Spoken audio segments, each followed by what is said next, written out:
大家好，我是住在东京的方块。上一期我们说了在日本语言学校的留学规划，这一期我们来说一下怎么找兼职。评论里的这个网站呢，是我一直和大家说的日本的一个兼职网站之一 Townwork。它上面不仅仅有兼职，也有一些全职可以找。不过呢，全职主要还是在其他网站来寻找。这个网站对于我们留学生来说，主要还是用于寻找兼职。在正式开始使用网站之前呢，我们先对我们的学校进行一个假设。比如说，我们所去的语言学校是在东京都，也就是日本的东京，然后是学校是在新宿，宿舍是在池袋，然后是我们主要的通勤方式，也就是坐电车的方式是山手线。我们通过这个方法来怎么寻找我们所想要的适合我们的工作呢？我给大家一步步来进行解释。在正式开始之前呢，我们先要给大家介绍一下这个网站的一些基本功能。我们就按照刚刚的假设来进行一些基本功能介绍。首先，我们第一步要选择的是我们所在的区域，也就是东京。点进去以后，我们会看到这样的一个界面。下面我们有几种方式来进行寻找我们所想要的兼职。第一个是区域寻找，第二个是根据车站来寻找，第三个是根据职种来寻找，第四个是刚好适合的 pitali 的条件，也就是刚刚好的条件的进行寻找。然后我们一般常用的是通过车站的方式和通过刚刚好的方式进行寻找。首先我们先看一下刚刚好的方式，因为这个条目比较多，我们要先从这边介绍一下，然后再通过车站的方式来进行寻找，这会比较适合大家。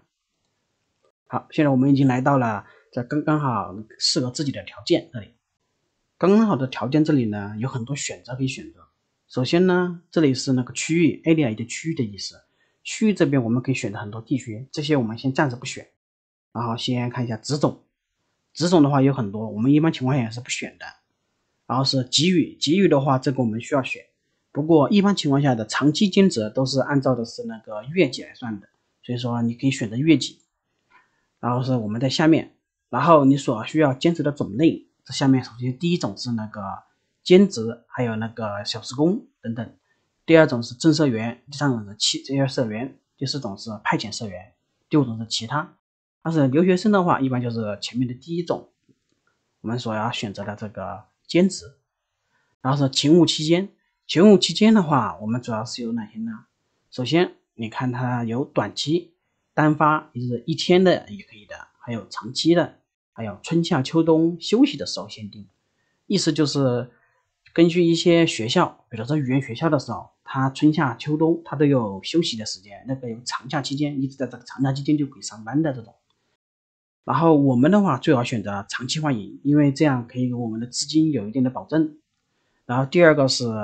关于那个工作制度方面，比如说第一个时间和星期每周星期几选择，还有是自由，这自由选择的这种是意思。然后第二种是那个指周末的，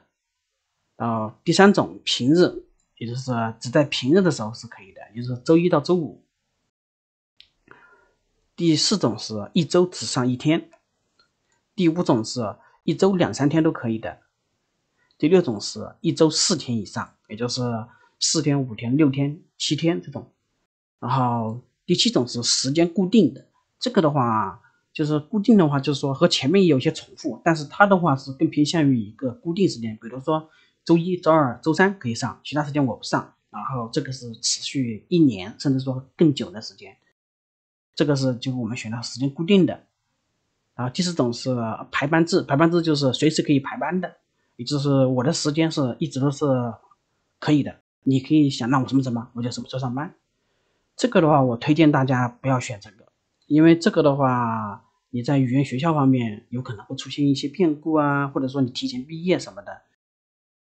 然后又或者说你要上课，然后他突然给你安排一个工作，会导致你的计划不及时什么的，这个最好不要选择。而且这里的话，我们基本上也是不选的。所以说，如果说一定要选的话，我们就选择这个第一个就可以了，时间，然后星期日，然后那个休的自由。但是如果不选的话，你的那个所要得到的那个找到的工作，也就是那个能选择的也就越多。我的情况下依然是不选的，所以说我推荐大家是不要选择。然后接下来是勤务时间，勤务时间方面，第一个我们来看一下是早上，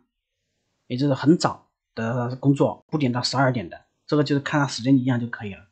这个如果要如何安排这个时间呢？看你语言学校的上课的时间。如果你是早上的话，你就选择下午的，或者到晚上11、12点钟左右的工作。如果你是下午的上课时间，你就选择晚上6、7点钟以后，然后是早上11、2点钟之前，因为有一些人他们喜欢上晚班，所以说我们就假设一下，我们是在上早课。所以说早课的话，我们首先第一个我们就排除了，然后第二个中午的话，因为你太急了，所以说这个我们也不能选择。语言学校一般下课是早上下课是12点钟左右，所以说这个很急，也不需要选择这个。一般我们就选择的是晚上开始4点钟，一般结束是在晚上的9点到11点之间，然后是还有这个7点钟的可以选择。深夜和夜勤我不推荐大家选择，因为你是早上的课的话，如果你上深夜的话，你就会非常非常的累，短期内对你的身体会造成很大的负担，不推荐大家选择。然后是短时间的勤务一天4小时以内，这个也可以选择，但是我推荐大家不要选择，因为很多地方它不只是要求你上4小时，它可能会要求你上5个小时、6个小时。因为前期工作的话，你最好能够拿到稳定的工作。一般情况下的话，从下午4点钟开始，或者说5点钟开始，上到晚上11点是4到5个小时之间，这个小时的话是完全可以接受的。如果说你能够从下午4点钟开始坚持到晚上11点钟，那么你这一天的工资，你一个月应该说一个星期你只要上2、3天、4、5天，你就可以把你这一个星期的那个工作时间给消耗完，然后你就可以去做一些其他的额外小型兼职，不报税的那种。然后是关于工资，工资方面的话，我们需要选择，一般情况下是不需要选择的，因为长期的兼职他们都是月给的，也就是每个月发一次工资。但是如果你一定想要选择的话，也可以选择，一般选择它第一个就是按照每日，也是日结，第二种是周结，第三种是高收入高额，也就是按照单笔收入来算的，第四种是有奖金啊，这个就相当于那个国内的一些销售职位，但是这个的话你日语不好你是肯定拿不了的，所以说你也没必要选择。第五种是在有工资之前，也就是工资之前先给你，但是这种的话也不推荐选择，因为我还没做过这种，说实在的很惭愧。然后是下面这种是魅力的待遇，也就是说有什么好的待遇吗？这种意思。第一个是交通费自己，这个一定要选择，因为如果说你这个不选择的话，你的交通费可能就得自己支付了，所以说你千万记得一定要选择。然后是有辅助，如果你去的是餐饮店，或者说一些做食品的地方，那么你这个可以选择是很不错的，因为你选择的话，你就可以得到一些，就是说他们给你提供1餐到2餐的那工作时间，你就可以节约1餐到2餐的钱。当然也有可能你吃不习惯，所以说选择也可以，不选择也可以，看你自己想要的。我的话是不选择，因为我比较喜欢自己做来吃，所以说这里我们就选择不选择吧。然后是社员，就是社瓦里、小瓦里，这个意思就是那个有一些各种减免啊什么的，这个的话是社员的，我们没有必要管。然后后面的有研修，研修的话基本上都有，但是的话，留学生我们去的话，也就是那个试用期，试用期的话，大概是1个星期到1个月左右。不过看你表现，因为你做的那些工作也是一些小型工作，比如说日语不通的时候，你也只能做一些洗碗的工作。这个的话，大概也就1个星期左右就试用就结束了。然后是资格取得志愿制度，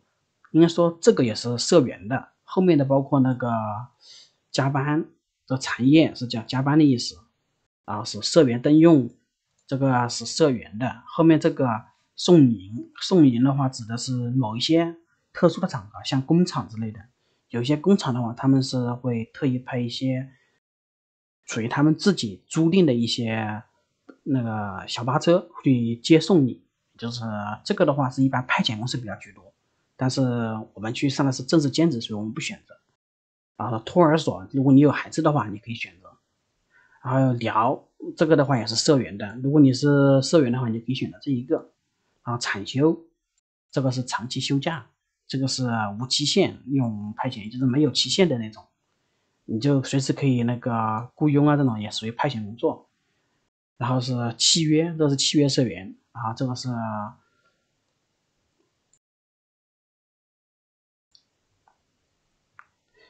不需要那个，就是怎么说呢？不需要转职啊，然后是比如说你在这个店去上班了，你就基本上不需要动。你说我就想这个店上班，因为这个店在我的学校和我自己家之间，我在这里上班的话会节约一些钱，不怎么变动的这种方式的。不过你可以选择，不过一般情况下不会变动，然后是只种变更，也就是说，比如说你的日语好了。但是你确实不想去做一些日语好的工作，你只是想做一个简单的工作，就只是洗碗就可以了，那你可以选择一下。但是我相信大家不可能说是不希望自己的日语越来越好，所以说推荐大家不要选择。然后给大家介绍下面这一个是什么什么人欢迎，这个的欢迎的话就指的是你是什么身份，他们欢迎你这个的感觉。这个的话有2个地方一定要选择，首先是这个未经验者，还有这个留学生。你这2个选择的话，代表你是通过留学生的身份，在自己没有经验也可以去做的一些工作，那样子的话，你能够应聘上的几率是非常非常高的。所以推荐大家一定把这2个选择。其他的话也就是高校生、高中生、大学生，然后经验者，然后是家庭主妇或者主夫等等。另外的一些就是你想做当成副业的话也是可以的，有些是。还有是学历不问，学历不问的话，这个主要是一些全职方面，因为很多工作实际上都是不问学历的，除非有一些比较正式一点或者更高级一点的工作的话，因为比如说他们对文书处理需要的比较难度是比较高的那种的话，他们可能就会要求你的学历。然后第4种是，这个一种是自由职业，然后是其他几个我都没怎么选择过，这里主要注意就2个，那个未经验和留学生欢迎一定要记得选择上去。再然后呢是职场环境，职场环境的话基本上不需要选择，因为我们也没那么多选择的机会。你去上班的地方，也就是刚开始的话就是洗碗，后面的话你根据自己有能力的话就得做服务员啊，做那个便利店的那些售货员啊什么的，是这样的。所以说这里也是不用选择什么东西的。但是有几个还是给大家介绍一下。第一种是 opening staff， 就是也是staff的一种，然后是这个怎么说呢？这个其实我没做过，但是的话，他后面讲了一个服务员类似，他就讲的是类似相关的工作，所以说你们可以选择。再然后呢，我给大家介绍一下下面这个是职场环境。职场环境的话，一般情况下我们都是不需要选择的，因为也没什么能够给我们选择的。比如你看一下吧，比如像这个那个摩托车，你不可能一来日本就买摩托车，然后是或者买车。然后英语的话，很少有机会能够找到会用英语的，因为你来日本呢，肯定主要是用日语的，所以说他们不可能招你一个只会英语的人过去。然后是车站内、车站附近，这个的话你可以选择一下，因为如果你选择这个的话，你的这个工作的地方就会离车站比较近，你去上班的话也能节约时间。但是的话，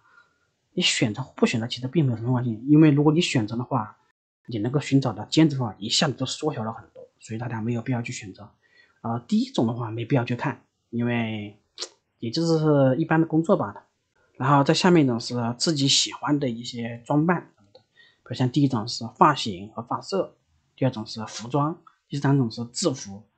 然后是头发，然后有领带或者说一些项链什么的都是可以的这种。这个的话我推荐大家不要选择，因为你一旦选择了，你的工作号码也会一下子缩小非常非常的多。因为很多环境他们还是主要是根据他们的职场来进行安排的一些工作，所以说也不需要选择这一个。然后是最后一种是应募时的一些好处，比如说履历书要不要有没有注册金资格呀，就是给你的那个你入社以后会不会给你奖金啊这意思。然后是立马就可以工作啊，还有朋友也可以啊，基本上的我在日本的兼职我都是有的。首先，如果你介绍朋友进去，朋友进去的时候会有一个入社金，这个是你确定大部分地方都是有的。然后履历书要不要这个看情况，因为有些他们其实说了不要，但是你去了以后，他还是会喊你在场填写一个履历书。所以说，不管去应聘什么工作，履历书一定要带着走。履历书的话，你可以自己去网上下载，打印出来，也可以自己去100元店去买到履历书。这个一定要选择最好是什么呢？这个立马就可以开始工作，因为如果立马可以开始工作的话，你的上班的话就可以立马可以开始。当然，如果你不着急的话，你就可以把范围扩展一点，比如说，我1个月以后，我1个星期以后工作都没关系。然后你不选择的话，你的选择机会就会更多。如果说大家不着急的话，我推荐大家不要选择。我们就按照这个条件来进行检索。进行检索以后，我们会进到了这个界面。这个界面大家第一眼反应是不是？只有5件工作，可能会有这样子的感觉。这个是因为我们加入的条件太多了，所以这里我们再进行一个逆筛选，把一些不需要的条件，不怎么就是重要的条件给它暂时取消掉。首先是长期欢迎、夜晚，还有晚上，以及这个交通费自己。我们把这几个条件给去掉以后，我们只留下一个欢迎留学生和未经验者来进行，然后再检索，我们就发现有4900多件。然后这里我们要进行另外一件事，就是根据我们学校所在的地区来进行选择我们应该去上的一些地点吧，这样子是讲比较好一点。首先我们要通过站，我们之前不是说过呢，我们的学校是在东京都的新宿，然后是宿舍是在池袋，然后是我们要乘坐的线是三手线。根据上面那个条件呢，我们先要找到三手线，三手线属于 JR 线，所以我们点击 JR 这里就可以了。然后找到 JR 三手线，然后再点击这个下拉箭头。下拉箭头点到以后，我们找到我们所需要的那几个站，首先是池袋站和新宿站，然后这他们2个中间的木白站、高铁马站以及新大久保站。选择好以后，我们就选择上面这一个，根据选择条件再进行重新检索。重新检索以后，我们就会看到这个界面。进入到这个界面以后呢，我们仍然有494件，494件太多了，我也就不一一介绍了，我们就捡一些比较重要的来解释吧。首先呢，然后就是这个经验者，他有些会写，但有一些又没有写的，但是他很多都写的，比如说交通费全额，然后10几等等，这些都给你讲上去了。但是呢，因为有一些条件，他们是手动输入的，而并不是使用系统自带的，所以说无法搜索到。你自己加进去的话，就是精确搜索；不加进去的话，就是可以根据这个来进行一个模糊搜索。然后我们就跟第一个就点进去吧。点进去以后，我们看到这样一个画面。这样一个画面呢，其他都不重要，我们最主要的是看这个工作时间有没有和自己相似的。如果觉得有相似的，那么我们点击下面这个蓝色的图标，然后点进去。进去以后，我们就能看到这个界面。这个界面就是你需要输入自己的名字，然后日文的读法，就是你的生日年月，性别男性女性，电话号码，然后职业的话我们就选择一个大学生或大学院校学生，然后在邮件地址。这5个选好以后，我们就直接按这个送信键，就可以直接应聘成功了。在网上应聘呢，现在这个 Tongwork 和白头路他们都是一个非常不错的平台，很适合我们去进行选择工作。希望大家可以好好利用一下这个软件。最后非常感谢大家的观看，如果我的视频对大家有所帮助，希望大家慢慢点赞和分享。如果大家对我的内容感兴趣，欢迎订阅我的频道，我会继续分享日本的生活相关经历和经验。谢谢大家。